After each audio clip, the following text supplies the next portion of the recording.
প্রতিহিংসার রাজনীতি আমরা এই দেশে দেখেছি। আর সবচেয়ে মজার বিষয় হচ্ছে, প্রতিহিংসা যখন ঘটে, আজকে আপনি যা অন্যায় করছেন আপনার উপর এটা 5 গুণ বা 10 গুণ বড় আকারে কিন্তু ফিরে আসবে। ন্যায় বিচার আপনি পাবেন। সকলের খেয়াল থাকার কথা যে বিএনপি চেয়ারপারসনের একটা বাড়ি ছিল সেনানিবাসের মধ্যে বরাদ্দ। তো সেই বাড়িটা বাংলাদেশ আওয়ামী লীগ সরকারের সময় টেকনিক্যালি ওই বাড়ি থেকে উচ্ছেদ করা হয়েছিল বেগম খালেদা জিয়াকে। আর সেই ভিডিও ভাইরাল হয়েছিল, অনেকে দেখেছিলেন। দীর্ঘ সময় গেছে, কারাবরণ করেছেন, তারপর সরকার পতন হয়েছে। আর এই পতনের পর থেকে উনি দেশের বাইরে গিয়েছেন, চিকিৎসা করেছেন, শরীরেরও মাশাআল্লাহ উন্নতি হয়েছে। আর এবার সর্বশেষ সুসংবাদটা তিনি পাইলেন। যদি থাকে নসিবে, আসলে কে আটকাবে?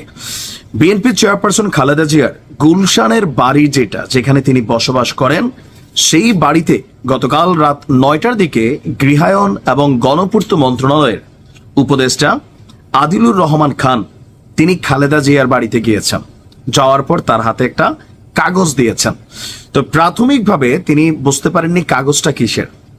তো পরবর্তী সময় আমরা দেখলাম যে আপনার আমাদের যিনি উপদেষ্টা আছেন গৃহায়ন এবং গণপূর্ত মন্ত্রণালয়ের, তিনি বলছেন যে এটা হচ্ছে গুলশানের এই যে বাড়িটা ফিরোজা, এটার নামজারির কাগজ।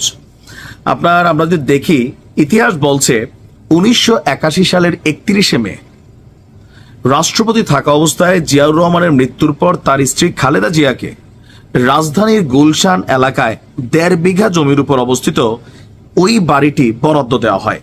বাড়িটি খালেদা জিয়া গুলশানে ফিরোজা নামের যে বাড়িতে থাকেন সেটির কাছেই, মানে এখন যে বাড়িতে আছেন সম্ভবত এটার পাশে আরেকটা বাড়ি। এর বাইরে ঢাকা সেনানিবাসের ভেতরও আরেকটি বাড়ি খালেদা জিয়াকে বরাদ্দ দেওয়া হয়েছিল। আওয়ামী লীগ সরকারের আমলে সেনানিবাসের বাড়িটির বরাদ্দ বাতিল করা হয়। সরকারের সূত্র বলছে গুলশানের বাড়িটি বিএনপি চেয়ারপারসন খালেদা জিয়ার নিয়ন্ত্রণে আছেন, তবে তার নামে নামজারি করা ছিল না। এখানে একটু ব্যস্ত লাগতেছে যে মানে এখন যে বাড়িটা দিছে ফিরোজা, এটাই কোনার নামে নামজারি করছেন নাকি আরেকটা জমি নামজারি করছেন। তবে যাই হোক, এই জায়গাটা ওনার নামে নামজারি ছিল না, আইনি কিছু জটিলতা ছিল। অন্তর্বর্তী সরকার দায়িত্ব নেওয়ার পরে খালেদা জিয়ার নামে বাড়িটি নামজারি করা হয়। তো এতদিন কেন সময় লাগলো? গণপূর্ত মন্ত্রণালয় বলছে খালেদা জিয়ার বাড়ির নামজারির বিষয়টি অনেক আগেই সম্পন্ন করেছিল সরকার। আনুষ্ঠানিকভাবে নামজারির কাগজটি খালেদা জিয়ার হাতে তুলে দেওয়ার ইচ্ছা ছিল সরকারের, কিন্তু খালেদা জিয়ার শারীরিক অবস্থার কারণে এই আনুষ্ঠানিকতা দেরি হয়। কারণ তিনি লন্ডন গিয়েছেন, দীর্ঘ সময় সেখানে থেকেছেন, চিকিৎসা করেছেন। আর চিকিৎসা শেষে তিনি এই মুহূর্তে আবার বাংলাদেশে ফিরে আসছেন। আর ফিরে আসার পর তাকে তার এই বাড়ির যে নামজারির কাগজ, সেটা ডক্টর ইউনূসের সরকারের এই উপদেষ্টা নিজে গিয়েছিলেন। আবার এই সময় এখানে আরো কয়েকজন উপস্থিত ছিলেন, যেমন গণপূর্ত মন্ত্রণালয়ের সচিব নজরুল ইসলাম, রাজধানী উন্নয়ন কর্তৃপক্ষ রাজুকের যিনি চেয়ারম্যান আছেন রিয়াজুল ইসলাম উপস্থিত ছিলেন। আর ওই সময় আমাদের এটা কি মেকশিওর করছে খালেদা জিয়ার যিনি একান্ত সচিব আছেন ABM আব্দুস সাত্তার, তিনি বলছেন উপদেষ্টা আদিলুর রহমান খান সহ মন্ত্রণালয়ের কর্মকর্তা এসেছিলেন, আধা ঘন্টার মতো ছিলেন। আর বাড়ির নামজারির কাগজের হস্তান্তরের বিষয়ে সেগুলো দিয়ে গেছেন। দেখেন পরিবেশ পরিস্থিতি কিভাবে বদলে যায়। এত এত বাড়ি গাড়ি এক সময় আওয়ামী লীগের ছিল।